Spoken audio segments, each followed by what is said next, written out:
Friends, a new chapter is unfolding on the world stage. The current president of United States of America, Donald Trump, has once again announced a move that has shaken India's political and economic alike. It all began when President Trump held a televised meeting with major investors from the world's biggest tech companies, Apple, Google, and Microsoft, and much more others. The world watched as the president asked one simple question: how much will you invest in America? Apple said $600 billion, Google promised $250 billion, and Microsoft committed to $80 billion. And then came the statement that sent shockwaves through India. And these investments will create jobs for Americans, not for Indians. Right now, over 70% of tech jobs in the US are held by Indian professionals working under the H-1B visa program.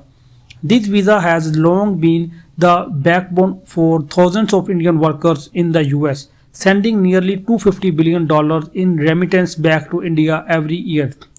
But President Trump has made it clear the H-1B visa will be ended and Indian workers will gradually be replaced by American citizens. As soon as this happens, India is expected to lose 30 to 50 billion dollars in remittance in the very first year alone. The story does not end there. President Trump openly warned that if India continues to dream of creating an alternative currency to the US dollar, he will weaken the Indian rupee to the point that it returned to the level of 1947.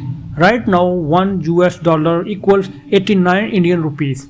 When Prime Minister Modi came to power, this figure was just 74. India's $900 billion in export and $700 billion in foreign reserves will not be enough to absorb such a massive economic shock. If these policies turn into reality, India will face not just economic losses but also unemployment on a scale it has never been before. Millions of Indian workers in the US could lose their jobs and Indian economy may take years to recover from the below.